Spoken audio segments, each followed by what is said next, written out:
muito boa noite a todas e todos. Eu quero cumprimentar a todos os presentes e eu faço na figura do presidente desta mesa, Dr. Ângelo Fabiano Farias da Costa, a quem eu agradeço por esta recepção tão especial, cumprimentando o professor João Leal Amado por esta conferência aqui e saudando em vosso nome a todos os ministros aqui presentes, desembargadores, magistrados, procuradores, defensores, advogados, trabalhadores do Poder Judiciário. Eu quero dizer da minha alegria neste momento em estar aqui no Tribunal Superior do Trabalho e, ao mesmo tempo, quero dizer da responsabilidade de todos nós numa quadra, num momento muito especial da vida jurídica, institucional, política e social do Brasil. O direito do trabalho, que está em xeque desde o dia em que existe, eu não chamo a atenção dos senhores para o fato de que é a primeira investida contra os direitos sociais, desde o dia em que alguém teve a ideia de proteger trabalhadores, minorias, desfavorecidos da ordem capitalista. Via de regra, toda esta ideia e todo esse instituto jurídico vem sendo combatido, mas hoje, certamente, senhoras e senhores, nós estamos numa das piores quadras da vida jurídica do país. E também, não fora apenas do país, podemos ter certeza do mundo. Pior, em especial, porque quem defende o direito do trabalhador, via de regra, é o trabalhador. E, em alguns momentos muito específicos e muito, eu diria, especiais, enquanto tristeza, ocorre, em alguns momentos, que aqueles que são objeto da proteção do direito passam a não entender, nem a desejar, nem a querer esta proteção. No dia em que o trabalhador não quer mais o direito do trabalho, ninguém mais defende o direito do trabalho e, pasmem, praticamente ninguém mais defende o trabalhador. Em algum momento desta reflexão, eu quero tratar do como a sociedade contemporânea chega a um nível psicanalítico do desejo, da repressão, do que se quer, do que se imagina em relação a si próprio e ao mundo, para vos dizer, neste momento, que nós temos uma situação na qual as pessoas não entendem, não desejam, não querem aquilo que eventualmente possa lhe ser uma espécie de lenitivo, uma espécie de ajuda, de consolo no momento de exploração social.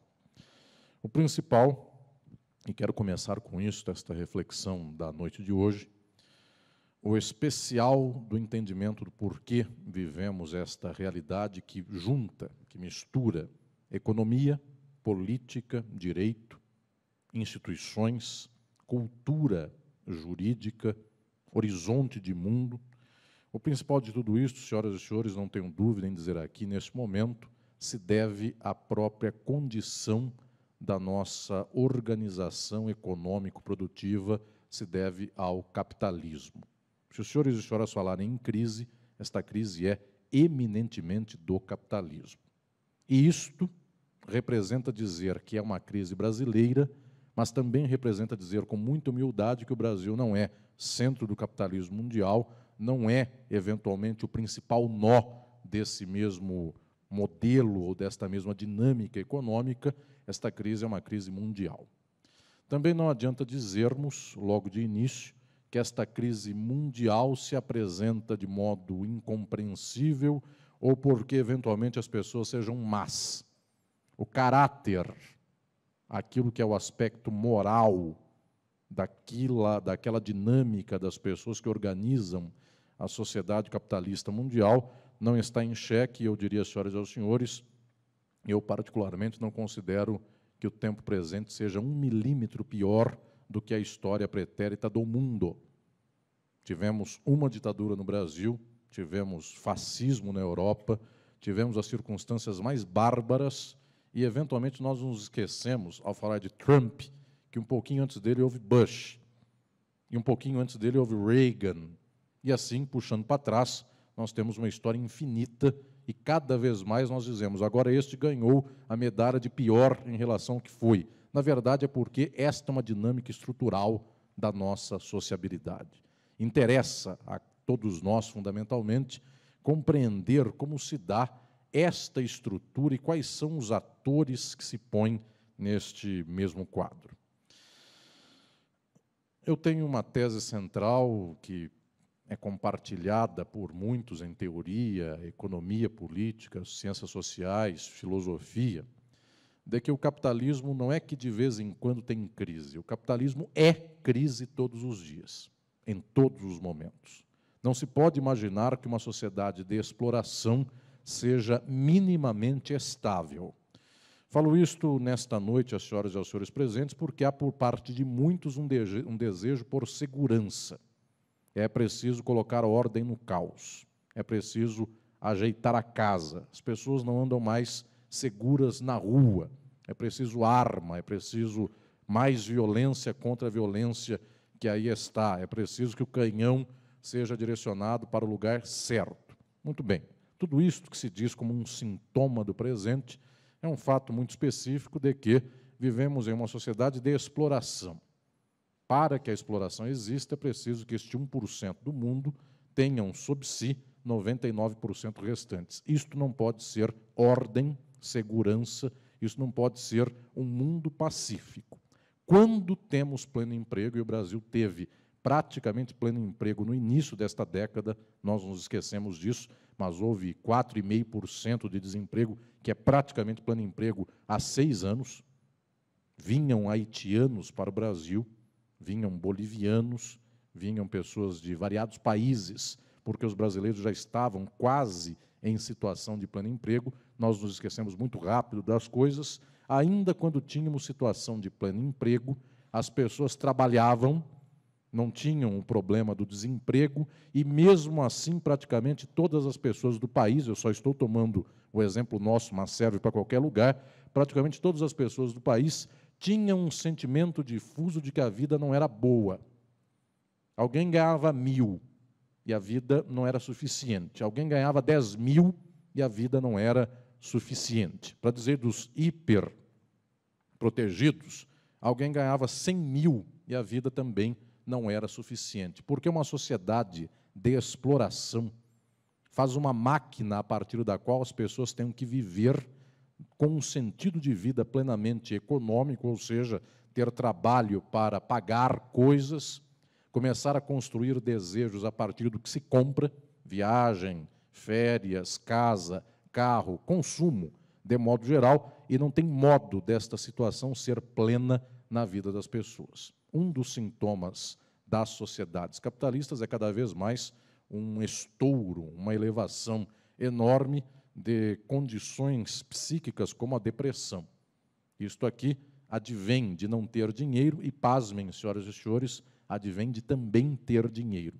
Advém de uma sociedade que se mede por dinheiro. Quem não tem sofre, quem tem sempre lembra que alguém tem mais. Por causa disso, sempre alguém fez a viagem melhor do que esta que eventualmente fizemos. Sempre alguém foi para Miami e aproveitou o Pato Donald de um jeito melhor do que quem foi só para dar tchau para esse mesmo pato. Alguém comprou o pato, alguém comprou a vestimenta do pato, ou qualquer coisa assim.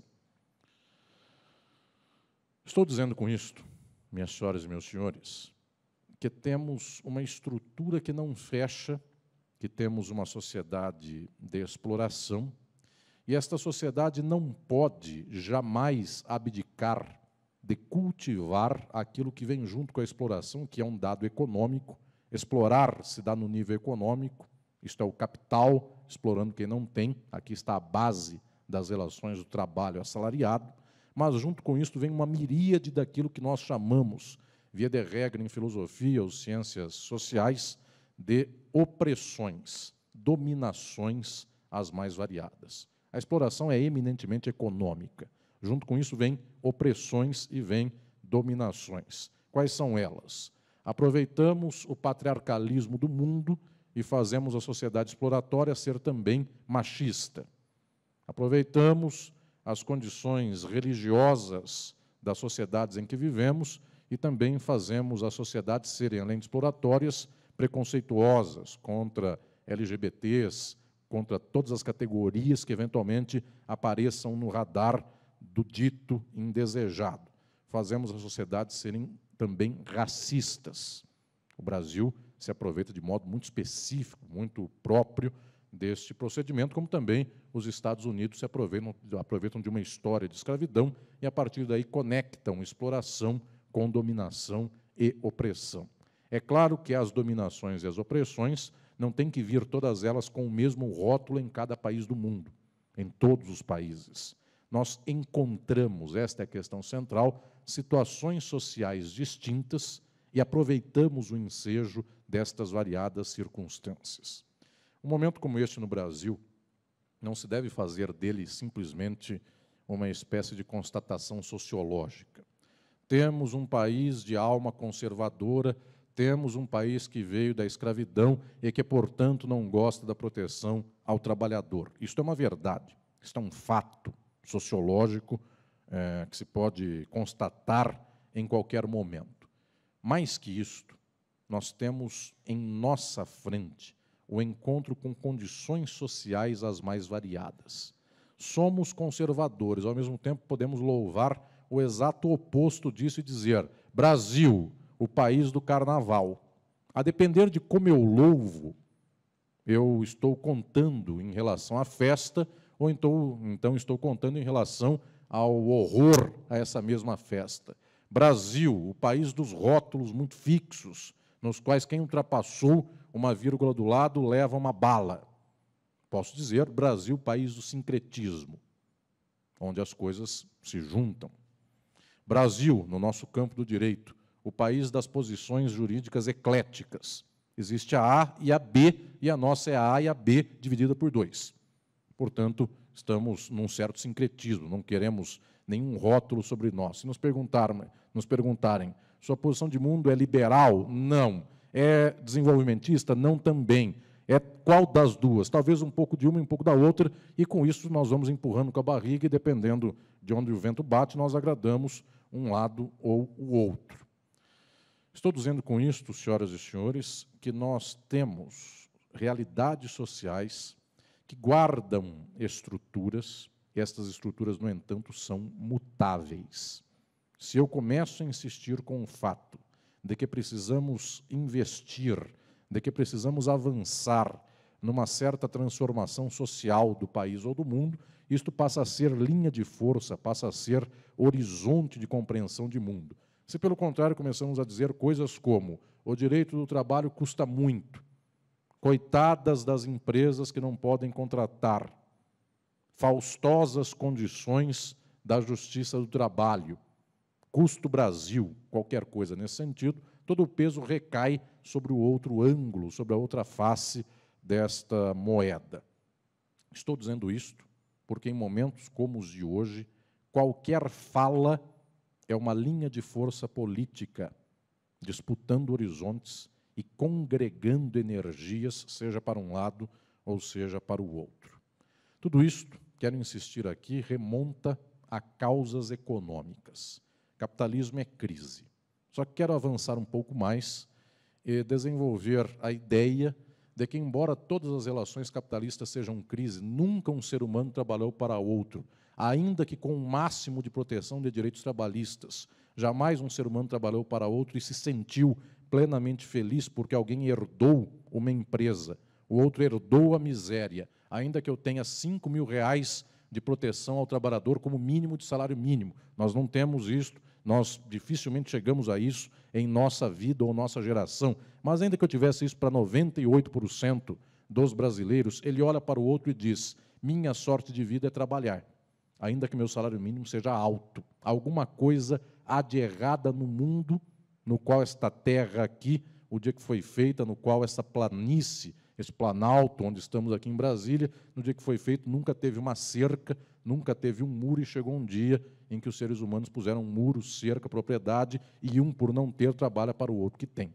Ainda que houvesse proteção das condições de trabalho, mesmo assim, existe uma crise de fundo, uma crise latente.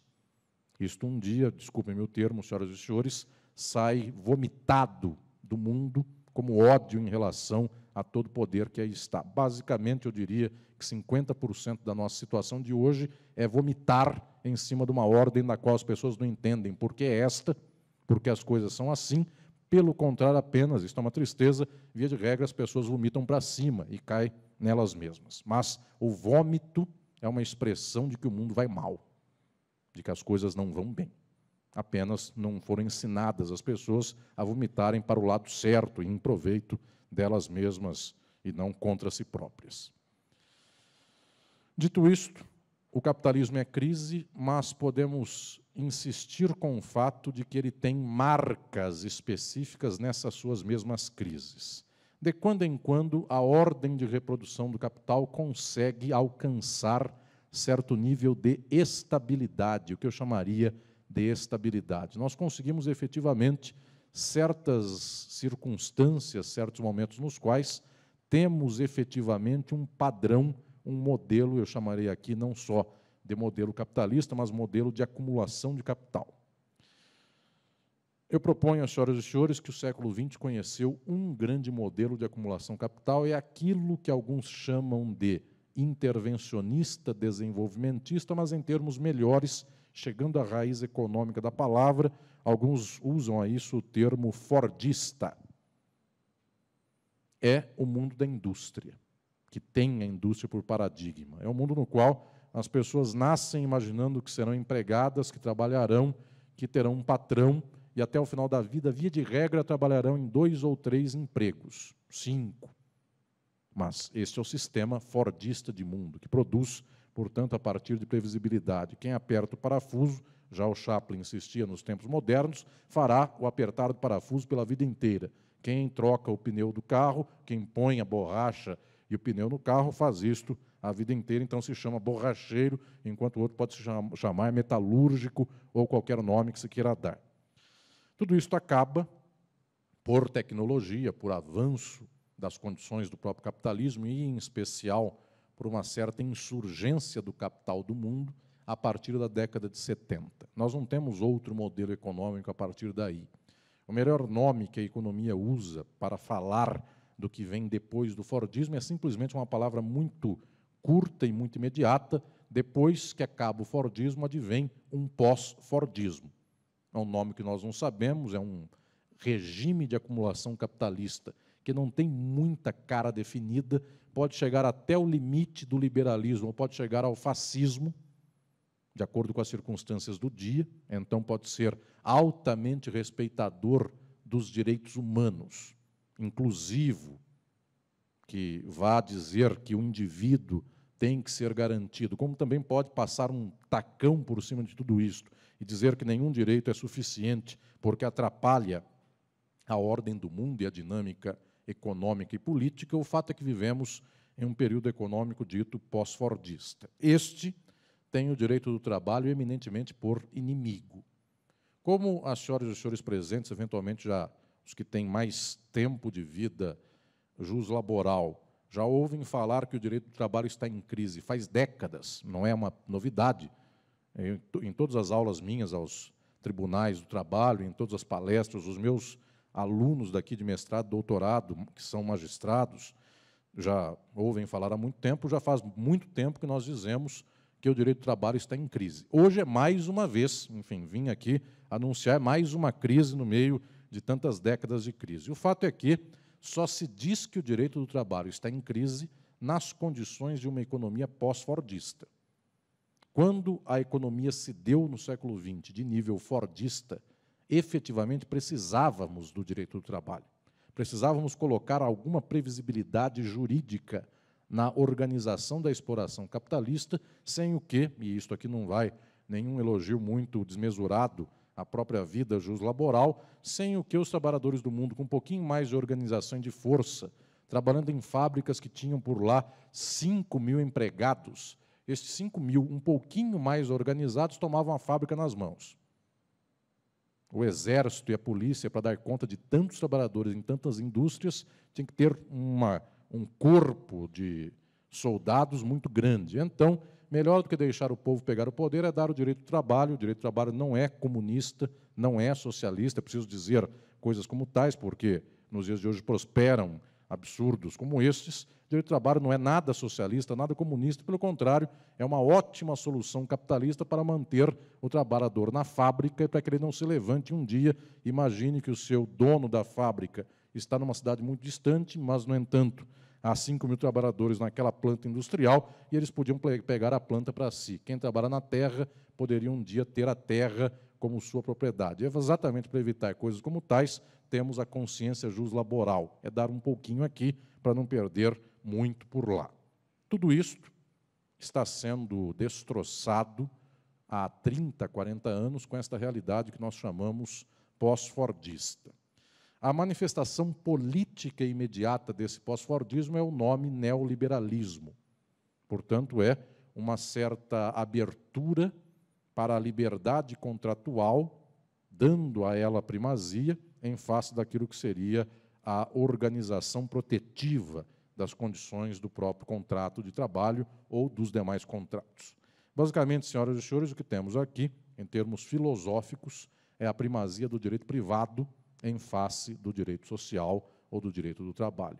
Já há 30 ou 40 anos, o que temos reiteradamente sendo bombardeado é que aquilo que é direito civil, aquilo que é direito empresarial, aquilo que é o direito privado, é mais natural do que o que seja o direito público. E o único direito público que pode parar de pé é o penal. Como se fosse um arroz e feijão, como eu ensino lá na Faculdade de Direito da USP para os meus alunos, existe uma ideia recorrente no inconsciente jurídico de que o direito civil é o arroz, o direito penal é o feijão, e a mistura dos dois alimenta um país. E essa mistura é chamada direito constitucional, a abobrinha que vem junto com a carne, chamada direito do trabalho, isto pode existir. A alcaparra, chamada direito ambiental, pode existir ou não no prato. O fundamental é o arroz e o feijão. E este arroz e feijão é que as relações contratuais sejam livres e, contra os pobres, pena, cadeia. Isto, eu diria que é o chão comum da ideologia jurídica no mundo. Isso aqui também não é uma primazia do Brasil. Os Estados Unidos, desde Reagan até hoje, não é que dobraram a população encarcerada. Aumentaram mais de uma vez, eles aumentaram 10 vezes a população encarcerada. Quanto mais tiram direitos sociais de um lado, mais vão colocando pessoas na cadeia por lá. O padrão é de lá. Nós estamos aqui acompanhando esse padrão. Então, quanto menos CLT, quanto mais abertura ao pactuado, quanto mais direito do trabalho liberal, mais teremos, do outro lado, o aumento do direito penal. Na conta, eu diria que, via de regra, o direito público vai bem de qualquer modo. Nós acabamos com o direito do trabalho, do outro lado, o penal explode, e, portanto, os senhores veem a demanda que há reiterada por clamores de ordem, de imposição contra a violência ou em favor da segurança pública. Estamos trocando CLT por Código Penal, mais ou menos isto é o campo que sobra para a mistura desse prato. O básico é que haja este arroz com feijão, e este arroz, volto a dizer, essencialmente é o direito privado. Estas duas ordens capitalistas dentro do capitalismo não são as duas únicas. Nós tivemos um capitalismo mercantil no século XIX, tivemos ainda outras ordens quando o capitalismo estava se forjando no século XVIII, mas basicamente a falar do 2021, destes 100 a 120 anos de experiência mais recente do capitalismo, esses dois modelos geram dois tipos diferentes de crise. A crise do fordismo é uma, a crise do pós-fordismo é outra. Toda vez em que havia crises dentro do fordismo, nós tínhamos soluções muito fáceis e muito rápidas dentro do Estado. Vargas deu um tiro no coração. O pai da CLT, portanto, não conseguiu continuar uma estrada de intervencionismo estatal, de desenvolvimentismo industrial, mesmo de proteção dos direitos sociais. Houve, efetivamente, um gargalo dentro do fordismo no Brasil. Juscelino, com outra vertente mais liberal dentro do desenvolvimentismo, também não conseguiu voltar em 65 para ser eleito novamente e ser presidente da República, porque descobriram um apartamento dele em plena praia, e os apartamentos sempre são altamente impeditivos de voltar ao poder, de tal modo que nós não tivemos nem Vargas, nem JK, e também não tivemos o complemento do mandato de Jango. O que nós temos é que o fordismo efetivamente teve crises e conheceu no Brasil muitas crises, e não só no Brasil. Nós vimos isto pelo mundo inteiro. Houve soluços dessa crise fordista. O que ocorre é que, via de regra, uma crise fordista se resolvia com instrumentos fordistas. Tirava-se um presidente da República e o próximo criava o seu modelo de intervenção estatal na economia. Caía o Salazar e, então, Portugal trazia um outro modelo também de nível intervencionista estatal. Muito bem, assim foi a história do mundo nesses tempos fordistas. Estou dizendo isto porque esta solução conheceu alguns milagres. Hoje, nós chamaríamos milagres. Um deles, o Brasil teve ditadura militar e não revogou a CLT. E isto é muito peculiar. Nós tivemos uma certa ordem que não podia sair do fordismo, ainda que a solução da crise fordista fosse mudar, cambiar totalmente uma certa orientação política. Nós tivemos arroxo salarial. A década de 80, quase toda ela viveu sob arroxo salarial. Mas nós não mudamos instituições jurídicas. Nós deixamos a míngua, o que é diferente de alterá-las profundamente.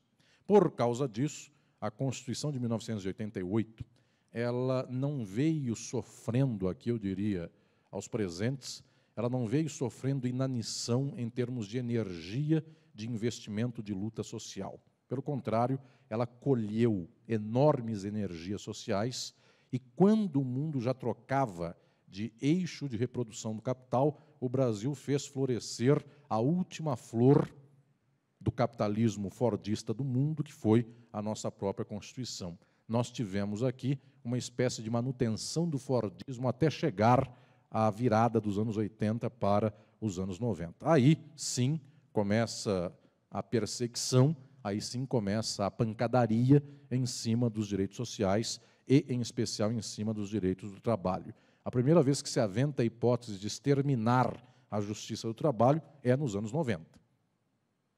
E houve livros, houve obras, houve discussões, houve falas, houve professores em faculdade, houve gente pelo país que começa a fazer o cálculo do custo da justiça do trabalho. Isso é muito típico da década de 90 até os dias de hoje. É que nós tivemos um suspiro no meio. Nós tivemos, por um acaso, uma década e meia, no início dos anos 2000, onde não se falava mais em acabar com a justiça do trabalho, nem tampouco se falava em acabar com o CLT. Então, nós nos esquecemos que o movimento que vinha antes é o mesmo que ressurge nos nossos dias atuais. Nós não entendemos a linha de continuidade do que vinha antes com o que está sendo posto hoje. Eu quero aqui dizer às senhoras e aos senhores que existe em filosofia uma discussão muito séria. Eu, em muitos dos meus livros, muitos dos presentes, inclusive, que foram meus alunos, acompanham essa trajetória de reflexão. Existe uma discussão muito séria em saber se a história do tempo é linear ou ela tem camadas. E a melhor forma de reflexão filosófica sempre ensinou que a história não é uma linha reta, a história tem camadas. E, de vez em quando eu puxo de baixo uma camada e faço com que esta camada do tempo histórico venha para cima, eventualmente nós ganhamos energia contra uma dinâmica do próprio tempo histórico em que nos abrigamos. Traduzindo em outros termos, trabalhadores, movimentos sociais, sindicatos, magistrados e magistradas do trabalho, que na década de 60, 70, 80 sofreram a ditadura militar, viveram um arroxo salarial e das condições do trabalho, guardam na década de 90 e nos anos 2000 um certo movimento de consciência, de agrupamento, de vinculação política, que ainda que os tempos lineares sejam tempos pós-fordistas, que ainda que a tomar pela história, pelo alto, por aquilo que se vê sobre o mar, seja uma história neoliberal, havia movimento de gente que não era neoliberal. Isto se deu nos anos 80, a Constituição não era neoliberal, isto não se deu nos anos 90, mas isto pôde voltar à tona nos anos 2000. Graças a coisas como viver um pouco mais, não morrer aos 50 anos, quem era jovem na ditadura está vivo hoje. Graças ao fato de que o padrão geracional tem dado condição de viver até 70, 80 anos. Eventualmente, a chama de lá dá para passar esse bastão para quem está nos dias de hoje. Se o Brasil morresse aos 50, não tinha mais ninguém. O que eu estou dizendo é que o tempo não é linear, ele tem camadas. Muita parte, uma grande parte das pessoas, hoje vive num tempo neoliberal, mas muita gente resiste a isso. Eu venho nesta noite aqui ao TST encontrar tantos queridos e queridas, amigos e amigas, já de muito, e pela primeira vez encontrar tantos respeitáveis lutadores da magistratura do trabalho, das procuradorias do trabalho, do campo juslaboral de modo geral. Eu venho nesta noite encontrá-los, porque é fundamental que nós encontremos estas camadas ocultas do tempo presente. A história de hoje é uma história pós-fordista, neoliberal, e, pasmem, minhas senhoras e meus senhores, a geração que aí está hoje, a geração jovem, esta geração odeia o direito do trabalho. Esta geração odeia a proteção do trabalhador. E os senhores vão me perguntar, mas a maioria da população jovem também não é uma população trabalhadora? E agora, senhoras e senhores, vem o dado psicanalítico. Pior que tudo, a maior parte da população que odeia o direito do trabalho é uma população de trabalhadores. E esta maior parte da população se odeia. Porque no dia que acorda de manhã, abre o Facebook e vê que tem alguém sorrindo na praia, e ele tem que acordar e ir trabalhar, ele se odeia. E quando alguém informa para ele que ele continua trabalhando, porque isso chama custo Brasil, a culpa é da CLT, se os patrões não tivessem os tribunais do trabalho sobre eles, eles empregariam em dobro, eles pagariam o dobro, então eles começam efetivamente a odiar a CLT, o direito do trabalho, e quem falar em favor disso. E se a universidade continuar falando em termos de proteção ao trabalhador, as pessoas odeiam a universidade. E hoje o clima já de anti-intelectualismo é imenso, é tamanho que, se eu disser é preciso proteger a universidade, vem uma manada inteira contra esta proteção. A universidade do Facebook já tem ensinado com muito mais certeza e muito mais vigor do que propriamente a dúvida do universitário. Estou falando aqui, meus prezados e prezadas, que nesta ordem nós temos uma nova geração que não defenderá mais os direitos sociais, de modo nenhum.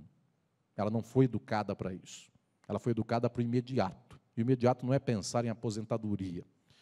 Quando eu faço uma pergunta aos meus alunos de faculdade, lá na USP, que pensam sobre o fim da Previdência Social, eles dizem, tenho 20 anos.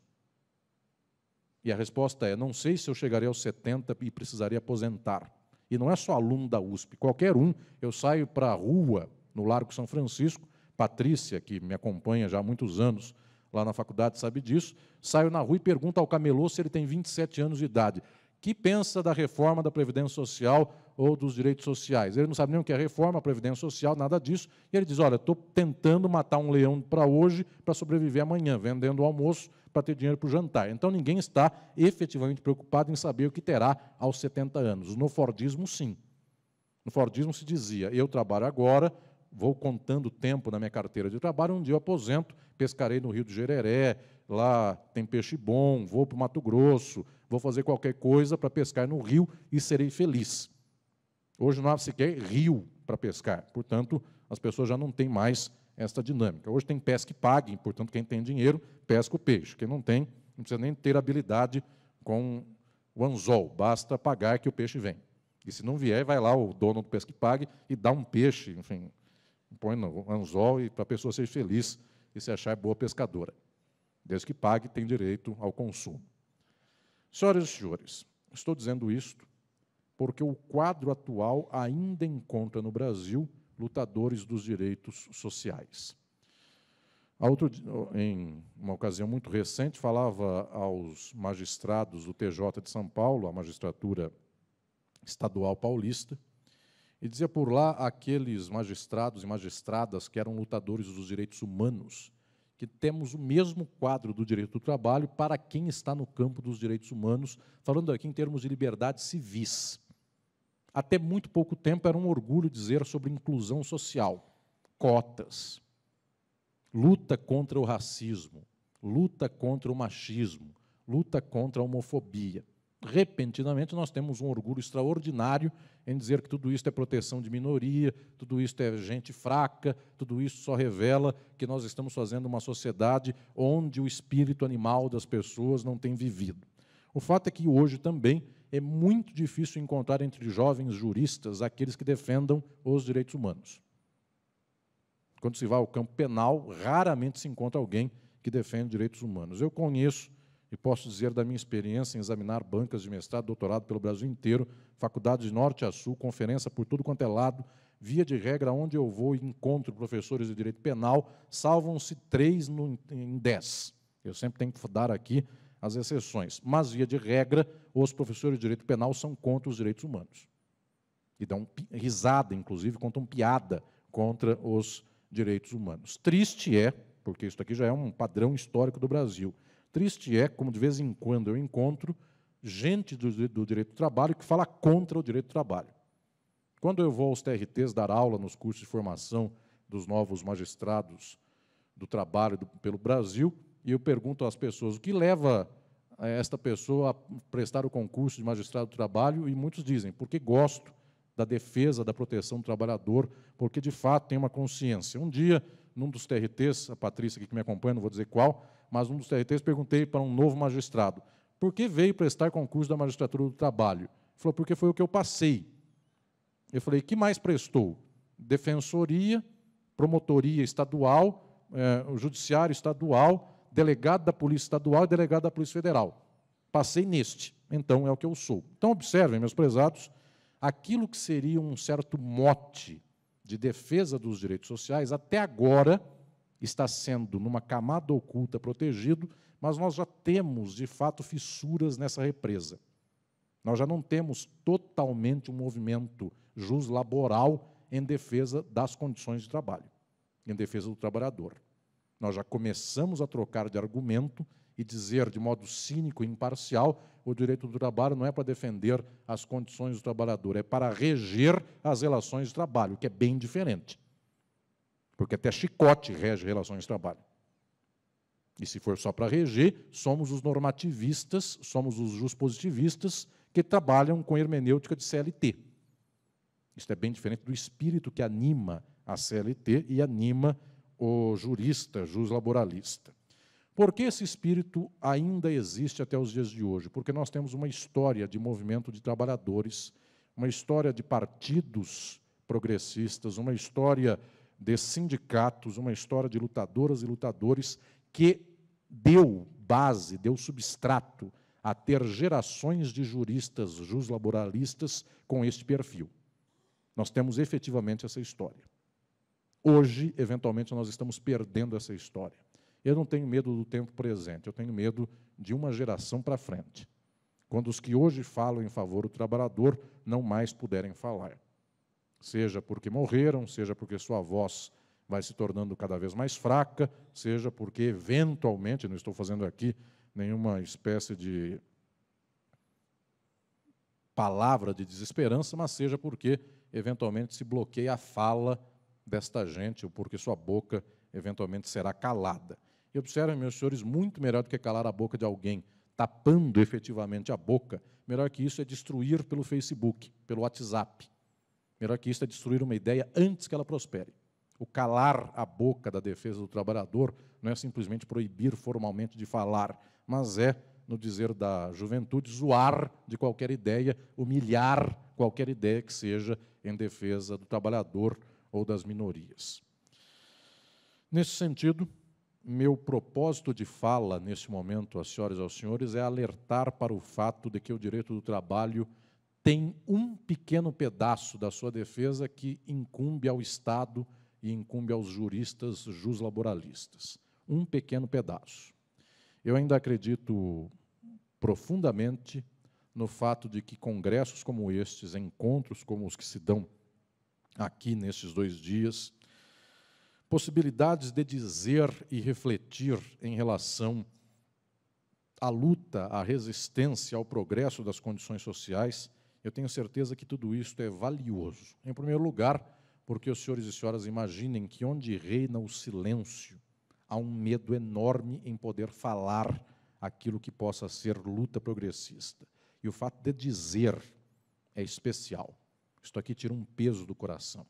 O fato de se encontrarem aqui magistrados, desembargadores, ministros, procuradores, professores, público de alta qualificação jurídica, e mais ou menos olharmos no olho um do outro e dizermos: existe algo que nos une em cumplicidade de luta, somos poucos, mas somos centenas. Isto é revigorante, isto é uma energia especial, portanto, falar é fundamental para nós, porque isto dá força de resistência e mesmo força de avanço. Eu diria que existe, sim, um papel extraordinário da magistratura do trabalho hoje no Brasil. Me permitam dizer, senhoras e senhores, eu quero aqui fazer em público este elogio. Eu penso que hoje, se houver um polo de resistência institucional no país, será a magistratura do trabalho. E eu penso que a magistratura do trabalho está não só para defender as condições do trabalhador e da trabalhadora, claro, isto é o seu munus, isto é o seu caminho mais natural, mas estou quase para dizer que, eventualmente, em algum tempo de agora para frente, as senhoras e os senhores deverão falar em defesa de direitos civis, porque, por muito lado, esses direitos não serão falados, e, eventualmente, os senhores terão que abrir a asa, não para julgar o que não tem competência para julgar, mas para, enquanto seres humanos, poderem se pronunciar aonde a maioria não se pronuncia. Portanto, eu faço este elogio em público à magistratura do trabalho, aos procuradores do trabalho, a todo o concerto institucional estatal do trabalho. Eu aposto muito e tenho muita esperança nestes que hoje resistem e pensam ainda o direito do trabalho. Mas quero dizer agora, e sou obrigado a falar enquanto pensador das ideias filosóficas do direito, eu sou obrigado a trazer às senhoras e aos senhores uma palavra de desesperança, no meio da esperança. Eu acabo de lançar, faz uma semana, um estudo sobre a análise brasileira do presente, que é o livro Crise e Golpe, e insisto com o fato, meus prezados e prezadas, de que nós perdemos a articulação da explicação de mundo, e isto é trágico. A sociedade é exploratória, a sociedade é opressora, e toda vez que nós perdemos a possibilidade de anunciar a exploração e a opressão, nós perdemos o meio de resistência. Observem que, se nós temos que, nos dias de hoje, defender coisas básicas como direitos humanos e dizer que o trabalhador passa fome e que ele teria o mínimo a ser protegido de direitos, e as pessoas vêm dizer que esse mínimo é muito, que isto é um absurdo, onde já se viu proteção ao trabalhador. Se estamos neste grau, nós efetivamente estamos num momento de hecatombe social. Nós estamos cultivando agora uma hecatombe já gestada há muito tempo. Eu diria que, em primeiro lugar, o que nós estamos cultivando hoje é um dos frutos médios, eu nem diria que são os tardios vêm depois, é um dos frutos médios da ditadura militar, quando nós impedimos uma geração de pensar as ciências humanas e de pensar criticamente. Nós temos o rescaldo hoje, as pessoas creem que a Terra é plana, muitos creem que a Terra é plana, as pessoas são contra Darwin, porque a humanidade foi criada há 6.100 e tantos anos, portanto, qualquer um que bateu aqui e achou a Luísa, que era aquela múmia daquela pessoa lá do Nordeste, isso é um absurdo, tem que ter algum erro, porque ela só pode ter, no máximo, 6.000 anos. Tão bom é, inclusive, esse pensamento, que já queimaram a múmia, então não haverá mais carbono 14 para poder provar que ela viveu há 15.000 anos. Então, já acabamos até com os meios de prova, antes de que alguém tivesse dúvida a respeito. O fato é que nós cultivamos uma burrice douta, desde 64. Nós odiamos as ciências humanas. Nós não gostamos do direito quando o direito pensa para além do arroz e feijão. As faculdades de direito, senhoras e senhores, por todas as gerações dos ministros aqui presentes, desembargadores, magistrados, procuradores, defensores, advogados, os senhores um dia fizeram faculdade de direito, os senhores já ouviram piada contra o direito do trabalho. A minha faculdade, onde sou formado, sou professor, que é a mais antiga do país, Faculdade de Direito da USP, eu conheci professores desmerecendo o direito do trabalho, dizendo que era de segunda categoria, e pior, eu conheci alguns do direito do trabalho, dizendo sobre isso, que isso é um problema, volto a dizer, outro problema psicanalítico, que é não gostar de si, é não se aceitar, mas aí é um problema para Freud, Lacan, não para a palestra de hoje, mas o fato é que nós temos um cultivo desta burrice douta. As pessoas não querem saber muito, as pessoas só leem 140 caracteres. Os senhores experimentem fazer um post em qualquer rede social comentando esse congresso de ontem e hoje em 200 linhas. Vejam quantas curtidas terão. Experimentem, saindo daqui, tirar foto do prato de comida, onde forem parar para comer agora, daqui 1 hora. Se forem parar na esquina, no restaurante ou no restaurante do aeroporto, experimentem tirar uma foto de um lanche ou um prato de comida e postem a foto. Terá 7 vezes mais likes do que os senhores fazendo comentários sobre como foi o evento de ontem e hoje e suas explicações sobre ontem e hoje. Se o prato for bonito, inclusive, será muito mais curtido. Estou dizendo com isto que remonta ao tempo da ditadura. Nós, de fato, desconectamos uma geração à outra. Em termos de ciências sociais, nós desconectamos uma geração como a de Florestan Fernandes, que estudava as questões do trabalho com a geração que veio depois. O resultado estamos colhendo hoje, mas nós estamos ainda colhendo frutos de desconexões mais tardias. Lembrem, a década de 90 teve uma explosão de faculdades de direito que formavam alunos de modo meramente técnico-instrumental. E nós temos hoje, 2018, uma profusão de cursinhos jurídicos, cuja única razão de ser não é proteger minoria, direitos individuais, direitos sociais ou direito ambiental. É ver se inventa uma musiquinha legal para tentar guardar qual é o prazo do agravo, para a pessoa decorar e passar numa prova na qual faz X, e na qual, se ele jogar na letra A, sendo de A a D, mais ou menos ele já acertou 20% da prova, porque 20% é letra A e o resto é letra B, C e D. Portanto, meus prezados e prezadas, esta é a cultura jurídica nossa. Nós fomos nos esquecendo de que isto um dia cobraria seu resultado. E o resultado chega hoje. E as pessoas não têm armadura política, estrutural, para defender o próprio direito do trabalho com o qual trabalham. Não vim aqui simplesmente bater no direito do trabalho. Se eu falasse para o direito penal, nós não temos armadura para defender aquele que é o investigado, aquele que é o condenado criminalmente. Então, nós temos, inclusive, advogados criminalistas que são contra a proteção ao réu. E volto a dizer, outra esquizofrenia, essa pessoa defender um réu e ser contra o réu. As pessoas, em geral, são contra os direitos humanos e defendem humanos. A única solução, os senhores já sabem qual é, para ver um pouco de paz na cabeça das pessoas, é dizer que eles não são bem humanos.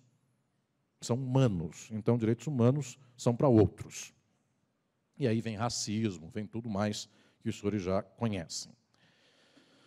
Senhoras e senhores, eu quero, nesta ocasião, dizer que esta hecatombe está sendo gestada há muito tempo e nós estamos colhendo um fruto de várias sementes, frutos de várias sementes, e, em especial, lembrem, nos dias de hoje, nós estamos colhendo muitos frutos de uma vez só, mas, mais que isso, nós estamos semeando enormemente para o futuro, mas muito. Nós estamos semeando hecatombes infinitas. A possibilidade de falar em louvor de torturador, a possibilidade de falar em favor de privatização de tudo, a possibilidade de falar que o direito do trabalho deve ser extinguido. Eu sei que ele não será extinguido nestes próximos anos. Há ministros, há magistrados, há procuradores, há advogados, há professores, há doutrinadores, e mais ou menos existe um certo colchão para o tempo presente. Minha preocupação não é para agora, é para daqui 1 ou 2 décadas. É quando nós já formos. Os próximos foram criados sabendo que o direito do trabalho tem que acabar, sabendo que o trabalhador é um vagabundo, sabendo que ele tem muita proteção. Os senhores dirão, mas qual é o primo próximo disso? É a escravidão. E a escravidão conheceu gente muito do bem, muito intelectual, que defendia um regime como esse, dizendo, se eu não tiver o chicote, ninguém trabalha. Eu preciso do chicote. E os senhores vão dizer, mas essa gente foi cristã? Todos. Um dia, Patrícia, minha colega, me acompanha nas aulas lá na USP, um dia eu fiz uma pesquisa com os meus alunos. Pesquisem quais foram os juristas da Faculdade de Direito da USP, que no século XIX, faculdade que tem quase 200 anos, defenderam a escravidão e acharam certo um ser humano chicotear outro. A pergunta devia ter feito ao contrário. Procuraram todos os professores da Faculdade de Direito, todos disseram que era correto um ser humano chicotear outro.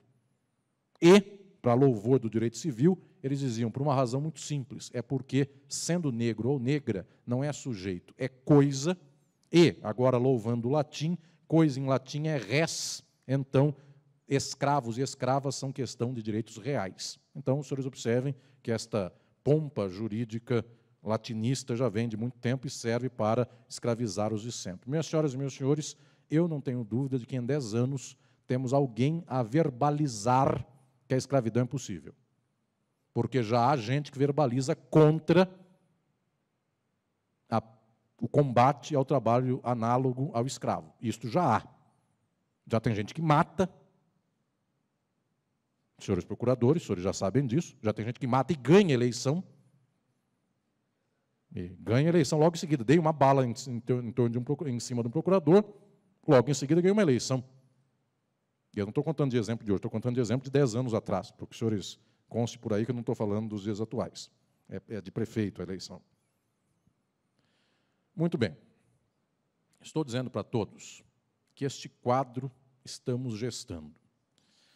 Agora eu quero falar da palavra da esperança no meio da desesperança. Eu tenho um livro chamado Utopia e Direito, por lá eu digo que, em geral, toda vez que esquecemos de apontar o caminho, a desesperança vem mais fundo e nós perdemos a possibilidade de gestar esta camada do tempo novo que um dia há de surgir. Quero falar a palavra da esperança. É certo que os momentos presentes já são momentos de derrota, não importa o que venha. Isto porque nós já dizemos sobre o fim dos direitos humanos, nós já dizemos em louvor da tortura, nós já dizemos em louvor da ditadura. E isto é o inominável. Simplesmente dizer já é absurdo. Mais que isto, senhoras e senhores, eu gostaria de falar que as formas de resistência de todos nós quase sempre têm sido formas limitadas e tendentes ao institucionalismo.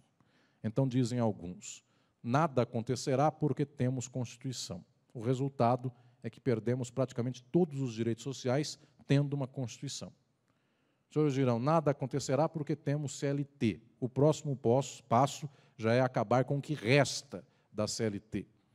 Os senhores dirão, mas há instituições que protegem os direitos humanos. Eu volto a dizer, basta 3 interpretações para fazer com que os direitos humanos sejam apenas para os humanos direitos. E muitos concordam plenamente com isto. Se eu fizer uma enquete Jesus ou Barrabás, morre Jesus novamente nos dias de hoje. A única diferença, eu falo no meu livro de Filosofia do Direito, de um grande filósofo do século XX, que foi Wilhelm Reich, judeu e socialista, teve que se exilar nos Estados Unidos, e ele pensou um dia em escrever um livro chamado Assassinato de Cristo, livro doloroso, ele estava preso. Ele disse, Jesus não volte à Terra, porque terá uma novidade dessa vez. Se voltar à Terra nos anos 2000, mais uma vez será morto, apenas agora com uma novidade. Quem matará você serão os cristãos. Porque se você disser, mexicanos e estadunidenses, quebrem o muro, transitem livremente, porque se um come, o outro come, porque são todos irmãos, o presidente dos Estados Unidos matará esse que mandou abrir o muro. E o presidente dos Estados Unidos, via de regra, é cristão. Trump é muito cristão. Bush é muito cristão. Então, um cristão matará Jesus nos dias de hoje. Senhoras e senhores, o que estou dizendo aqui é que é preciso, em termos de estrutura de mundo, defendermos o mínimo desta luta dos trabalhadores, ainda que os trabalhadores não saibam que esta defesa é em favor deles.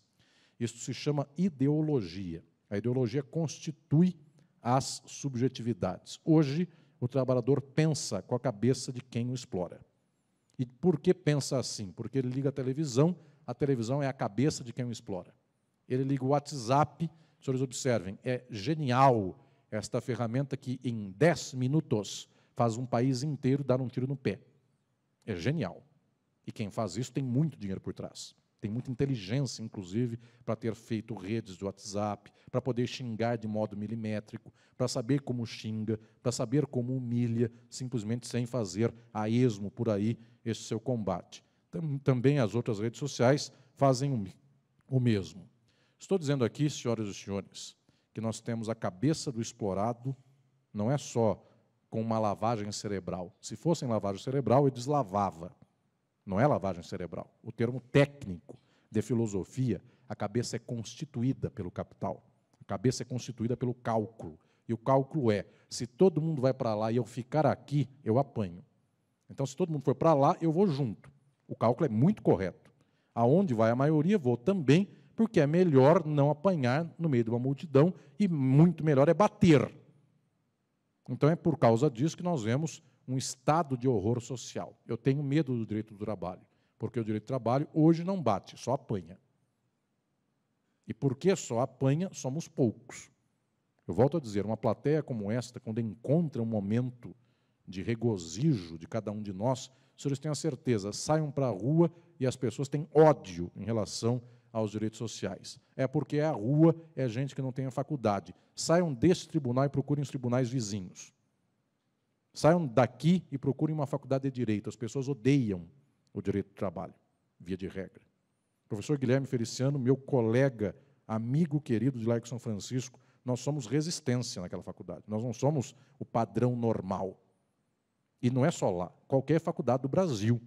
E os senhores vão para os Estados Unidos, a faculdade é a mesma, está resistindo àquele que defende direitos de minoria. Lembrem, lá já tem o Trump, não é que vai surgir amanhã, lá já tem. E ele, há um tempo atrás, pegou um bastão do Bush. Muito bem, eu quero deixar a palavra final de esperança, senhoras e aos senhores.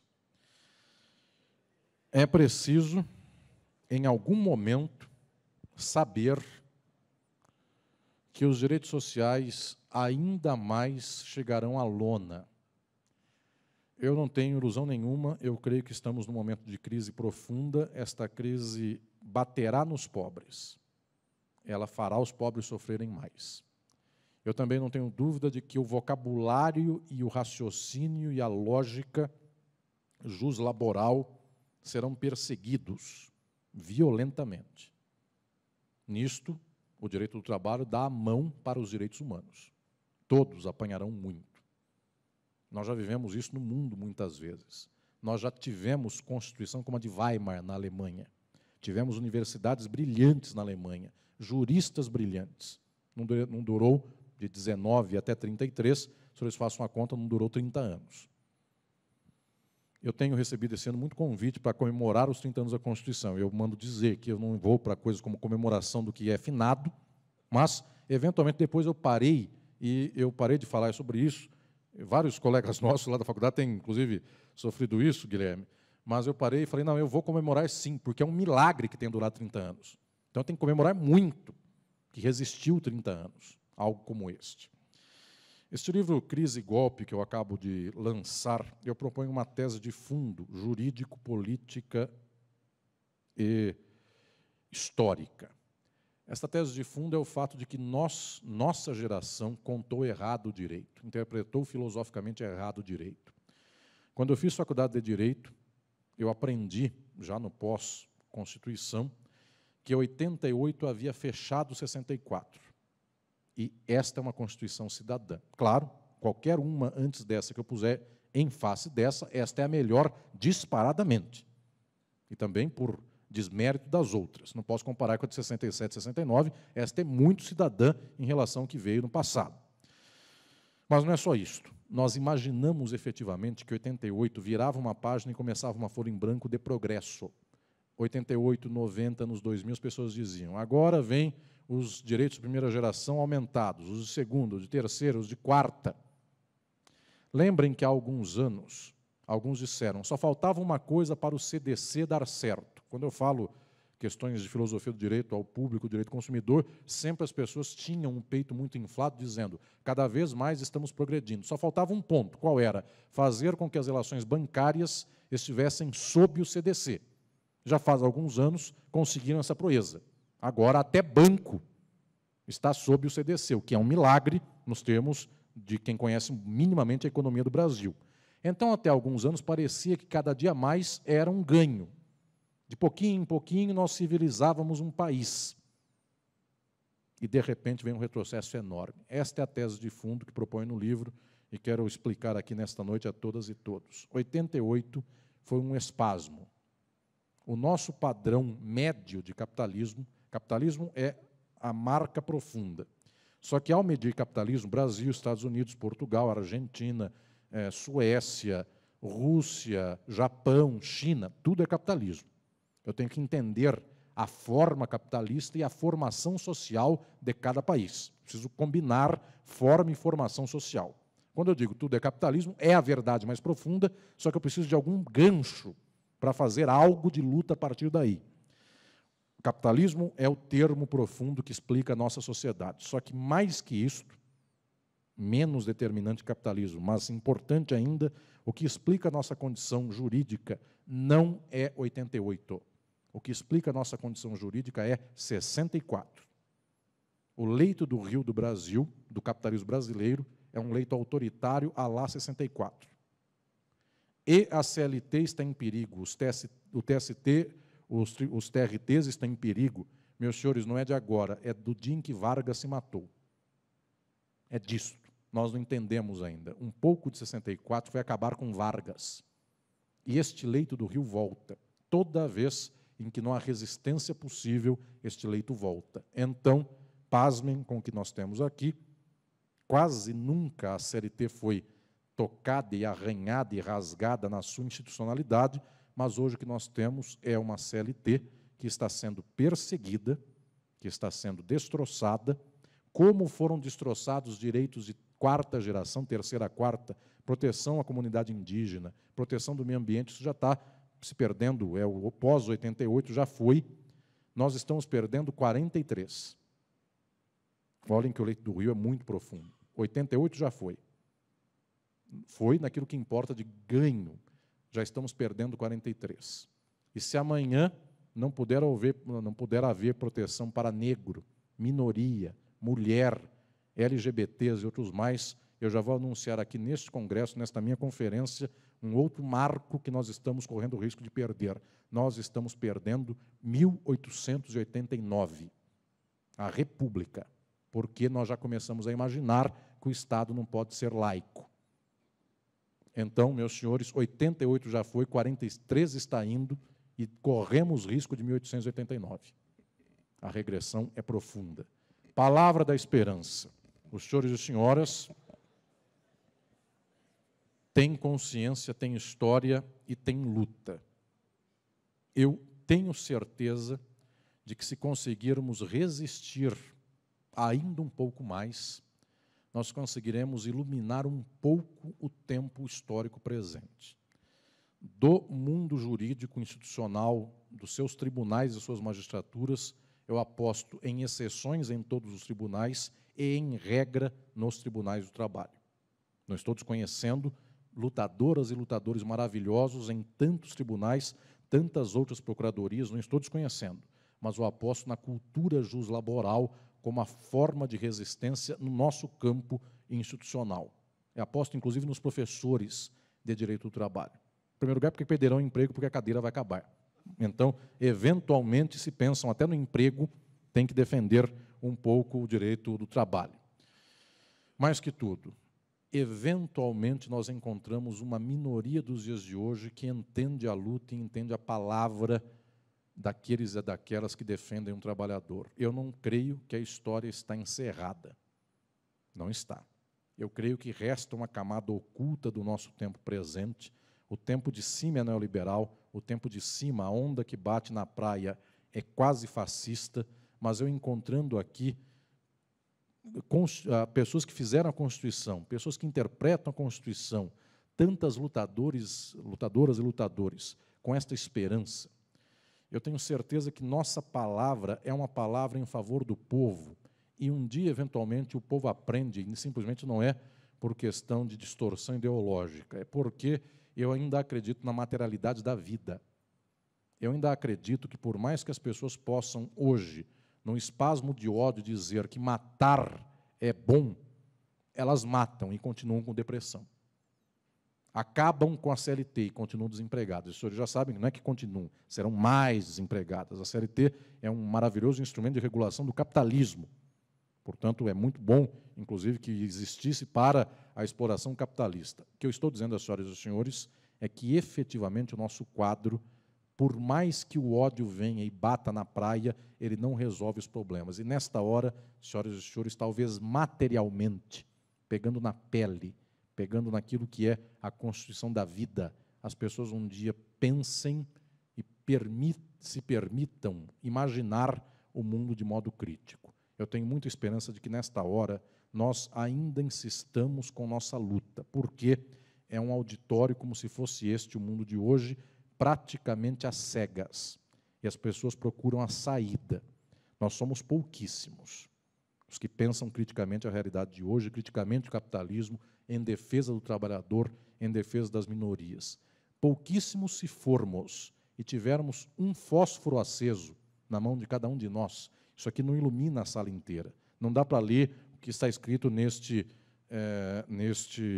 banner aqui presente. Não vai dar para ver nessa escuridão se essa bandeira é da República do Império. Não vai dar para saber mais ou menos em onde estamos em termos de tempo histórico. Sei de uma coisa: se os senhores do direito do trabalho tiverem o mínimo de resistência e falar à nova geração e insistir na luta e não pedirem desculpa pela existência do direito do trabalho, pelo contrário, investir em se doar de combate, dizer é uma miséria o mundo que não tem isto que defendemos, tal qual quem é defensor dos direitos humanos não peça desculpa por ser defensor dos direitos humanos, diga, é uma infâmia uma sociedade que não defenda os direitos humanos.